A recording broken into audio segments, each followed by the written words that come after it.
अपना जन्म सुधार, संभल कर अपना जन्म सुधार।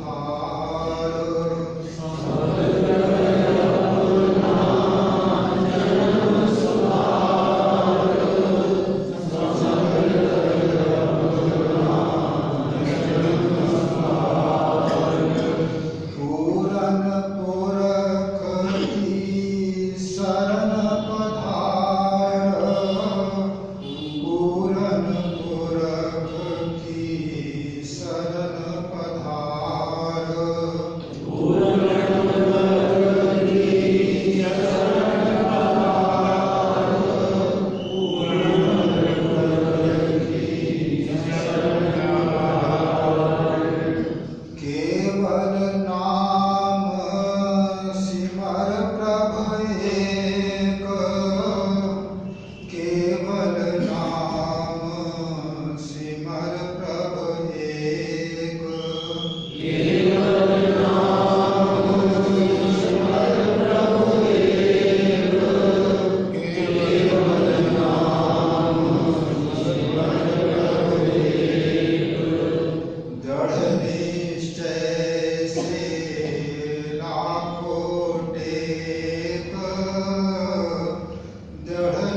रविदास के दो वचन हैं, इसको ध्यानपूर्वक श्रवण करें, फिर इस पर विचार होगा।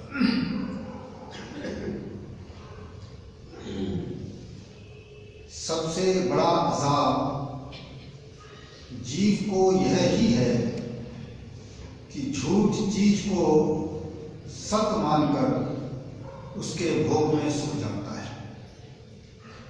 सबसे बड़ा अज़ाब जीव को यही है कि झूठ चीज को सत्य मानकर उसके भोग में सुख जानता है, मगर वो चीज नाश हो जाती है। उस वक्त वह सुख दुख स्वरूप हो जाता है। इस ही सिलसिले में हर जीव दिन रात लगा रहता है, मगर शांति को प्राप्त नहीं होता। उल्टा कई नई ख्वाहिशों की गुलामी में आकर दुख पाता है। असली खुशी जो हमेशा कायम रहने वाली है और तमाम जरूरतों से बालातर है, अर्थात मुक्त है, वो आत्मशक्ति यानी संसार की जो जिंदगी है, हर एक कालिक के अंदर अर्थात शरीर के अंदर चमक रही है। जर्रा जर्रा उसकी ताकत से खड़ा है।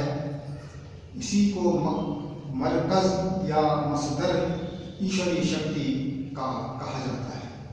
उसी ताकत को हासिल करने से इस गहरे अजाब से जीव शांत होता है।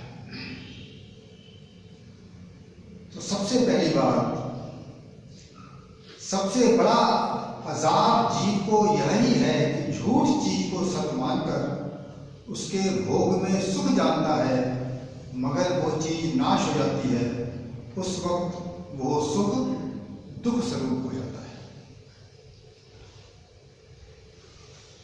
इस चीज को समझने के लिए एक बड़ा सरल सा उदाहरण देखा जाए तो हम लोगों का जो आपसी एक दूसरे के साथ संबंध होता है और इतना घनिष्ठ संबंध होता है, जैसे कि पति पत्नी का,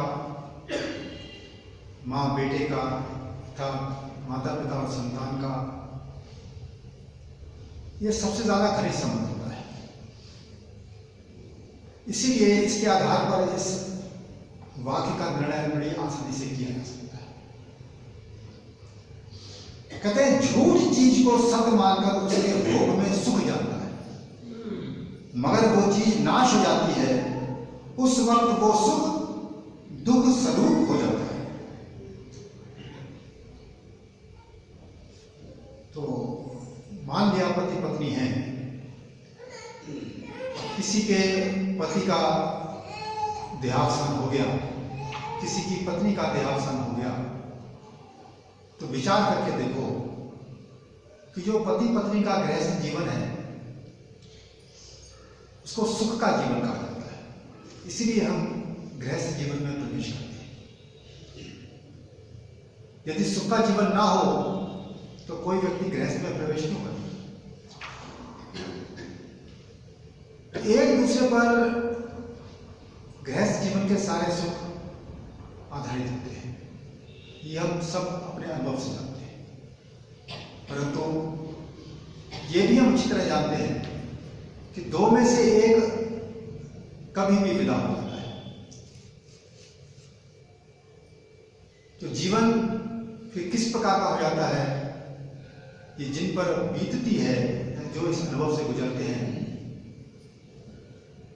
वो इस निर्णय को बड़ा स्पष्ट जानते हैं। जो महाराज जी कह रहे हैं, प्रेमी झूठ चीज को सत्य मानकर उसके भोग में सुख जाता है, मगर वो चीज नाश हो जाती है। उस वक्त वो सुख दुख स्वरूप हो जाता है। इसी प्रकार मां है, उसकी संतान है। आपने समाज में कितने उदाहरण देखे होंगे कि संतान से मां का मोह जब गहरा होता है तो संतान के गुजर जाने पर मां की दशा पागल जैसी भी होती है। वो मेंटल बैलेंस तक अपना खो देती है। और संतान भी जो मां पर आधारित है, जिसके सुख माता पिता पर आधारित है, तो माता पिता से जब उसका विछोह होता है, उनका संग छूटता है उसका, तो किस प्रकार से संतान दुखी होती है। ऐसा लगता है उसको कि मेरा भविष्य पूरी तरह से अंधकार में हो गया, अब मैं कैसे जीऊं। तो ये जो सांसारिक जीवन है और सांसारिक आधार जो हमारे सुखों का है, तो उसके बारे में ये वाक्य निर्णय कर रहा है, ये बड़ा ही टेम्परेरी है, आज है कल नहीं है। ये तो एक परिवार की बात हुई। यदि हम समाज में अन्य चीजों को भी देख लें, तब भी आप अच्छी तरह से जानते हैं कि बड़े बड़े बिजनेसमैन, उनके व्यापार चौपट हो जाते हैं। बड़े बड़े अच्छी सर्विस करने वाले लोग, उनकी सर्विस छूट जाती है। ऐसे ऐसे परिवार मैं खुद जानता हूं जो बड़ी ऊंची पोस्टों पे थे, लेकिन जब सर्विस छूटी तो ऐसी दुर्दशा हुई, ऐसे डिप्रेशन में आ गए कि ऐसा उनकी शक्ल को देख के लगता ही नहीं कि कभी एक बड़ा ऑफिसर रहा। तो संसार में जो भी स्थिति है, उसमें कभी भी किसी भी कारणवश परिवर्तन आ जाता है, स्थायी नहीं होता। लेकिन हम अनजाने में ही उसको स्थायी समझकर पूरा का पूरा जीवन उस पर ही आधारित करके चलते हैं। ये तो दूसरी बात है। देखिए, यदि अपने ऊपर ही मैं विचार करूं तो मेरे सुख का आधार मेरा अपना शरीर है। देखिए ये कितना टेम्परेरी है, कैसे कैसे भयंकर रोग शरीर पर आ जाते हैं। सुख भोगने की सामर्थ्य आपको नहीं मिलेगी, जीने के लाले पड़े होते हैं।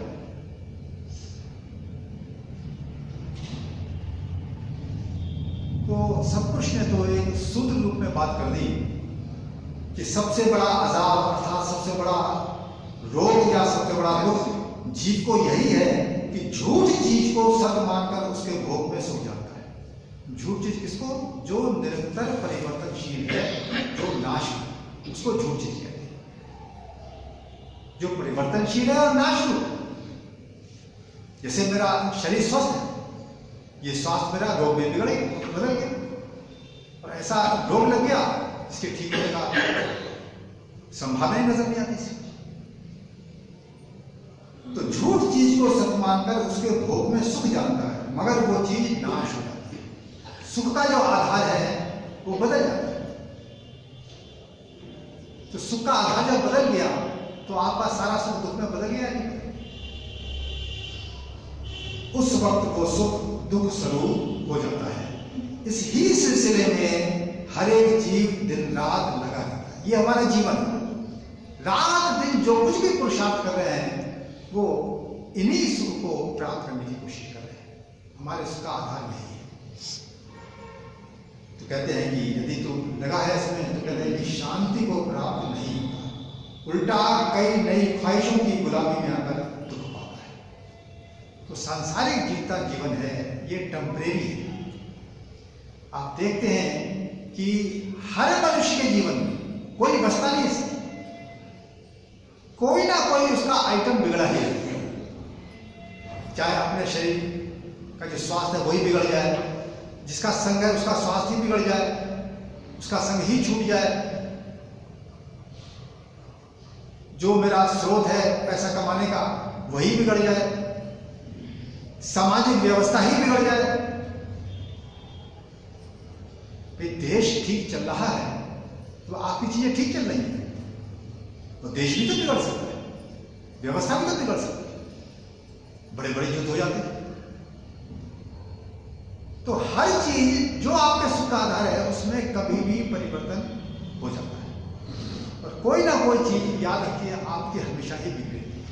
किसी के पति पत्नी के संबंधी खराब, किसी की संतानें माता पिता का कहना नहीं मानती,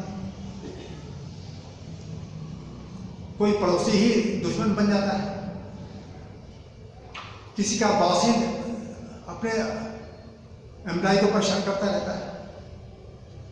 इतने आइटम बिगाड़ के दुख पैदा करने के कि ये बेअंत माया है। कहीं ना कहीं से आपको बेचैनी मिलती ही रहती है, ये काम सारी जिंदगी आपके साथ होता रहता है। इसीलिए चैन का जीवन जिसको कहते हैं वो आपको संसार में मिल ही नहीं सकता। सतपुरुष ये बात आपको समझाना चाह रहे हैं। इसके विरुद्ध वो दूसरी चीज कहते हैं, वो कहते हैं असली खुशी जो हमेशा कायम रहने वाली है और तमाम जरूरतों से मुक्त है, वो आत्मशक्ति, यानी संसार की जो जिंदगी है हर एक शरीर के अंदर चमक रही है। देखिए, संसार इसकी बात नहीं करता, सत्पुरुष इसकी बात करता है। तूने जो सुख का आधार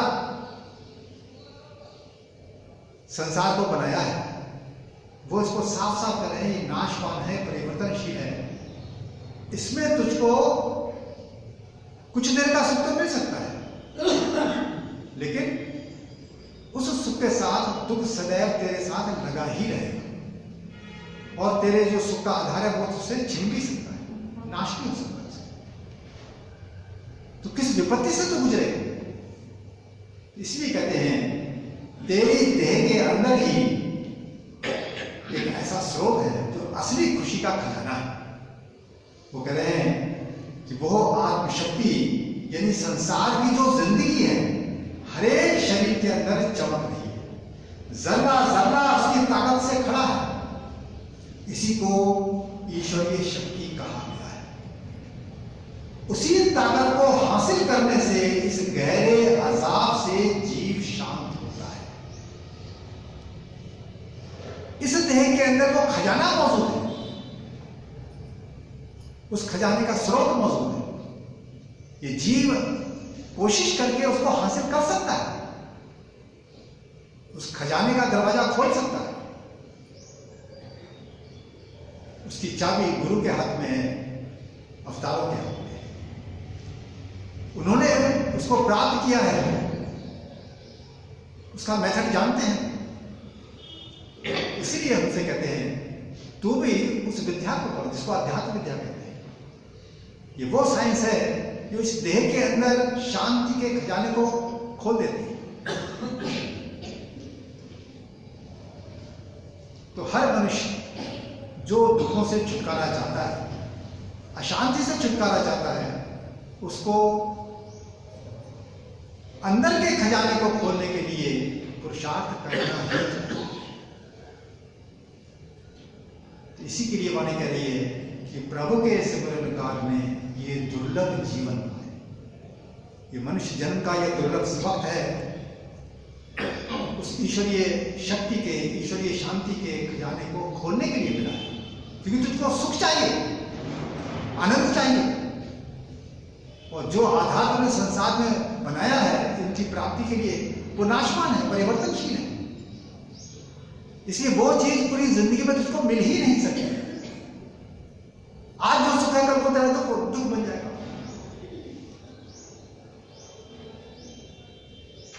ये शरीर देख लो ना, नहीं भी मरा है तो बूढ़ा होके इसके क्या सुख रह जाता है। एक एक साल आदमी गिनकर काटता है। जवानी की तो उमंग होती है, लेकिन बुढ़ापे का एक एक वर्ष ये याद करता है, एक साल और अगले साल की चिंता रहती है, पता नहीं कैसा रोग हो जाएगा, क्या सामर्थ शरीर रहेगी, कहीं मैं अकेला तो नहीं हो जाऊंगा, कौन मेरी सहायता करेगा, परिवार वाले मुझको बोझ समझेंगे। तो महाराज कहते हैं प्रेमी, ये बुढ़ापे का जो वक्त है ये मनुष्य चिंता युक्त होकर काटता है।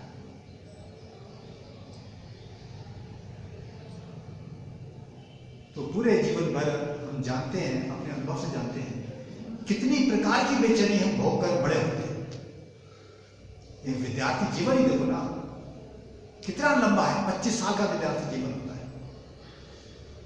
और हर विद्यार्थी कितने अनिश्चित समय के साथ, एक अनिश्चय के साथ जीता है। पता ही नहीं क्या एजुकेशन मिल पाएगी, क्या सर्विस मिलेगी, क्या बिजनेस करूंगा, जीवन सफल होगा या नहीं होगा, कुछ पता नहीं। एक अंधकार में ही 25 वर्ष का जीवन विद्यार्थी का बीतता है। तो पूरी की पूरी आयु वास्तव में देखा जाए, यदि सत्पुरुषों के मार्गदर्शन के अनुसार इसका गहराई से चिंतन किया जाए, तभी इस बात का ठीक निर्णय होता है कि पूरा जीवन मनुष्य के लिए एक बोझ की तरह से, अनिश्चय की तरह से, यहां निश्चित कुछ भी नहीं। तो इसीलिए चाहिए मुझको शांति, केवल गुरु ही बताता है, अवतार ही बताते हैं, वो शांति तेरी इस देह के, नाशवान देह के अंदर मौजूद है। और ऐसी शांति है कि तूने यदि इस जन्म में उसकी खोज कर ली, तो बीच में तेरी देह की मौत भी क्यों ना हो जाती है, हो जाए, तब भी वो सारी प्रॉपर्टी तेरे संग ही रहेगी। और अगली देह जब तुझको प्राप्त होगी, उसमें तुझको बचपन से वो सुरक्षित मिलेगी।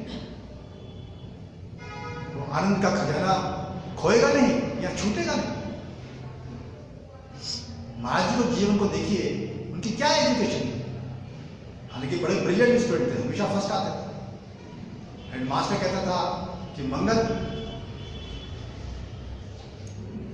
हम तुमको आगे तक पढ़ाएंगे। देखिए महाराज जी का 8वीं पास करके कह दिया हेड मास्टर से कि संसार का काम अब चल जाए, इससे आगे पढ़ाई की जरूरत नहीं। जिस पढ़ाई को करने के लिए आए हैं, अब वो पढ़ाई करनी है, वो अंदर की पढ़ाई करने के लिए आए हैं। तो जिन्होंने जीवनी पढ़ी है सब जानते हैं कि किस प्रकार से उनका सारा वक्त जंगल में ही, लेकिन किस आनंद में गुजरा। भगत जी पहली बार जब महाराज जी के साथ पीर ख्वाजा जंगल में गए थे, भगत जी से मुलाकात के पहले महाराज जी का केवल एक ही शिष्य था, महेंद्र रतनदास जी। तो भगत जी कहते हैं, जब मैं पहली बार जंगल में महाराज जी के साथ गया, तो महाराज जी तो समाधिस्थ हो गए वहां जाके। मैं बैठा रहा, लेकिन बैठे बैठे मैंने क्या देखा कि उनके मुंह से वाणी निकल रही। उसको सुनकर मैं तो दंग रह गया। इतनी वो अच्छी वाणी लग रही थी कि उस आनंद में मेरे आंसू बहने लगे। मैंने जेब में से कागज निकाला, उस पर कुछ वो वाणी नोट करने लगा। महाराज की जब आंख खुली, तब महाराज जी ने देखा, पूछा, प्रेम जी ये क्या कर रहे हैं? तब जो लिखे थे उन्होंने, जो भी दोहे लिखे होंगे उन्होंने, वो महाराज जी को सुनाया। तो विचार करने की बात है, ये कहां से वाणी आ रही है? समाधि में तो संसार का होश ही नहीं होता, वहां बुद्धि की सोच भी नहीं होती कि आप बुद्धि को सोचो। यदि बुद्धि की सोच कायम है तो समाधि नहीं हो सकती। तो 8वीं क्लास पास विद्यार्थी, जिसका अधिकतर वक्त जंगल में ही गुजरा, लेकिन वाणी आ गई, कितने प्रेम से आ रही है कि सामने बैठा इंसान भगत जी के रूप में उसकी अश्रुधारा बह रही है। तो अंदर यदि प्रेम है ही नहीं, कोई चीज, कोई प्रिय जी है अंदर, कोई है ही नहीं, ईश्वर यदि अंदर है ही नहीं, तो आनंद आकाश से आए बाहर। तो जहां बुद्धि की सोच खत्म है, वहां इस देह के अंदर ऐसा आनंद है कि मन के अंदर हर प्रकार का संकल्प खत्म हो जाता है। याद रखिए, मन के अंदर संकल्प तभी उठता है जब इस जीव को कमी महसूस होती है, और जब ये जीव पूर्ण तृप्त होता है तो मन के अंदर संकल्प का उठना भी बंद हो जाता है। इसलिए महाराज जी की वो स्थिति ये सिद्ध कर रही है कि अंदर एक ऐसी चीज है जिसको महाराज कह रहे हैं असली खुशी जो हमेशा कायम रहने वाली है, वो आत्मशक्ति यानी संसार की जो जिंदगी है हर एक शरीर के अंदर चमक है, जर्रा जर्रा उसकी ताकत से खड़ा है। अब बताइए, गुरु की प्रेजेंस ये बात सिद्ध कर रही है उस शिष्य के आगे कि इस देह के अंदर वो आनंद का सागर है, ज्ञान का सागर है। बाहर की पढ़ाई लिखाई जरूरी नहीं है, उस पढ़ाई के बिना भी वो अंदर का ज्ञान का स्रोत खुल सकता है। कब? यदि तेरे अंदर ईश्वर विश्वास है और उस अंतर्यामी ईश्वर को जानने के लिए तूने उसका सिमरन किया है, वो स्रोत, वो खजाना एक दिन खुल सकता है तेरे लिए। वो ऐसा खजाना है कि शरीर की मौत के साथ भी वो खत्म होने वाला नहीं। तो विचार करके तो देखो। उस अनुभव के बाद भगत जी के अंदर एक ही प्रेरणा आई, काश मुझे इनके संग रहने का मौका मिल जाए। उसके बाद जब तक महाराज जी ने उनको स्वीकार नहीं के लिए कर लिया, तब तक वो प्रार्थना ही करते रहे, महाराज जी मुझे अपने संग रख लीजिए। कहा 17-18 साल का लड़का, विचार करके तो देखो।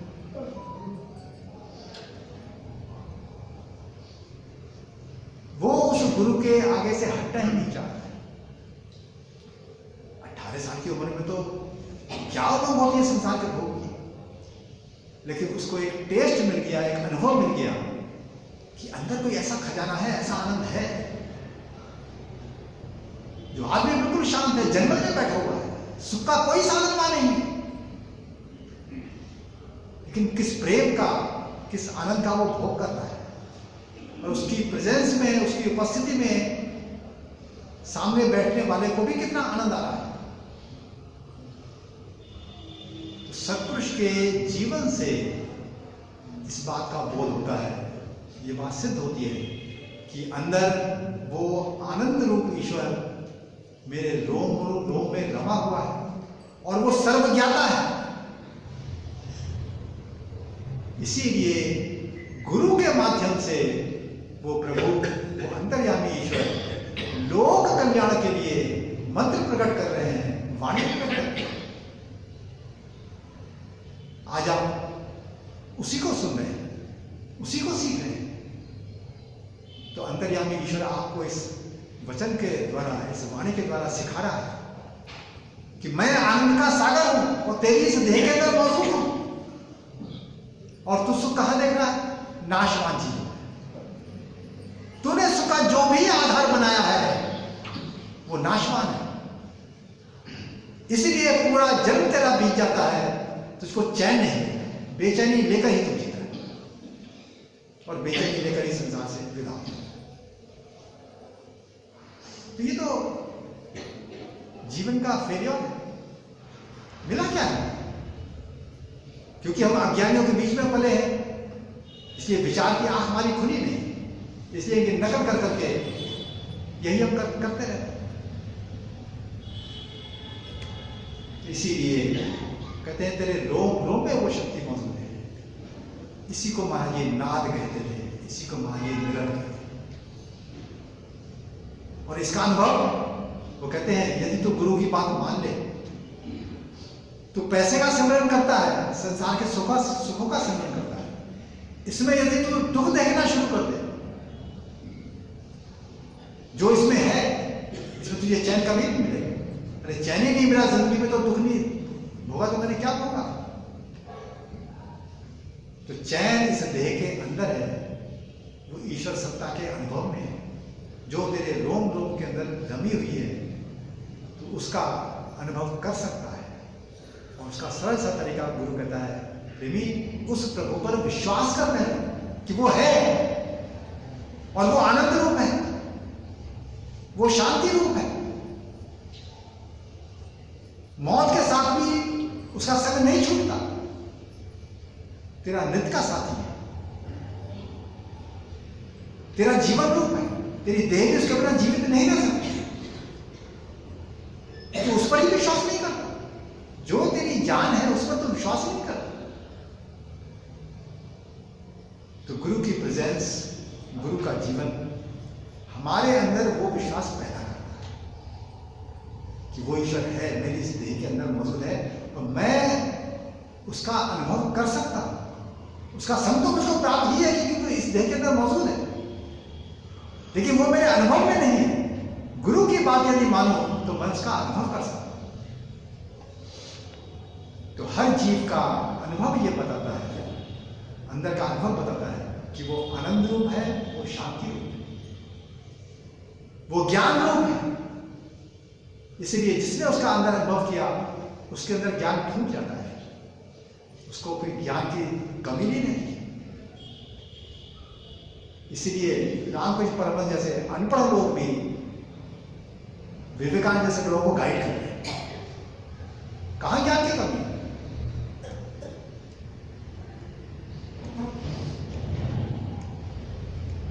तो वो ईश्वर ज्ञान रूपी है और आनंद रूपी है। इसीलिए उसका महत्व यदि मेरी बुद्धि में बैठ जाए, इसको हम कहते हैं विवेक, मेरी बुद्धि में यदि विवेक आ जाए तो फिर मैं टटपुंजियों की तरह से संसार के छोटे छोटे सुख इकट्ठे करने में ये कीमती जन्म व्यतीत नहीं करूंगा। बड़ा कीमती जन्म, दुर्लभ कहा गया पानी में। तो दुर्लभ मनुष्य का चोला मिला, ये वक्त मिला, ये मैं कौड़ियों में कमाने में सारा खत्म कर दूं इसको। तो इसीलिए कहते हैं कि उसी ताकत को हासिल करने से इस गहरे अजाब से जीव शांत हो जाता है। वो ताकत कौन सी? वो ईश्वर की ताकत है। ईश्वर की इस देह के अंदर खोज है, उसका अनुभव है। और कितना सरल तरीका गुरु बता रहा है, केवल तुम्हें प्रेम से सिमरन करना है। सिमरन तो मैं करता ही रहता हूं।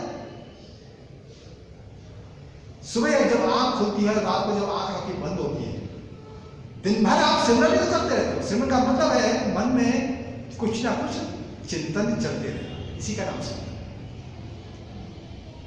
खोटी चीजों का सिमरन चलता है, बेचैनी का सिमरन चलता है। इसकी जगह उस चीज का सिमरन चलना चाहिए जो सबसे कीमती वस्तु है, जिसमें स्थायी आनंद है, जहां मौत भी नहीं, नित्य का जीवन। तो मनुष्य जैसे जैसे इन शास्त्रों पर विश्वास करके चलता है, जैसे जैसे इन शास्त्रों के मार्गदर्शन के अनुसार जीवन में अमल करता है, और ये कीमती वक्त इसमें कुछ लिमिटेड टाइम स्वार्थ के लिए खर्च करता है और लिमिटेड टाइम में ईश्वर की खोज के लिए व्यतीत करता है। तो ऐसा मनुष्य जो बैलेंस लाइफ व्यतीत करता है, वो अंतर्यामी ईश्वर का अनुभव करके ये खुद जान जाता है कि वो उसका आनंद इस देह के रोम रोम के अंदर वास्तव में है। और पूरे पैर के अंगूठे से लेकर और चोटी के स्थान तक जब उसका बोध होता है, उसको पता होता है कि हर सेल के अंदर, हर रोम के अंदर उसका आनंद कैसे प्रकट होता है। ये भक्तों के अनुभव की बात होती है, ये ऐसी कहानी नहीं है। वास्तव में हर रोम के अंदर उसके आनंद का तुझको अनुभव होता है जब अंदर वो प्रकट होता है। इसीलिए तो वाणी की बात याद रखें, रोम रोम में रमत स्वामी राम नाम भजन। तो उस राम का अनुभव करने के लिए, उस आनंद का अनुभव करने के लिए, जो स्थायी आनंद है, याद रखिए वो खोने वाला नहीं है, उसके लिए तू कीमती समय लगा, तो सारा समय स्वार्थ के चक्कर में ना गवा, बड़ा वक्त तूने खो दिया है। अब जो बचा है उसके लिए तो गुरु आज्ञा पालन कर ले। दुनिया तेरी बात नहीं सुनेगी, खुद तो गुरु की बात सुन ले, तू समझदार बन जा, तेरा कल्याण जरूर होगा। और तेरा यदि कल्याण हुआ तो कोई ना कोई तेरा साथी भी ऐसा जरूर होगा, तेरे जीवन को देखकर तुझसे प्रेरणा लेगा और अपने जीवन को भी ठीक रास्ते पर ले जाएगा। ओम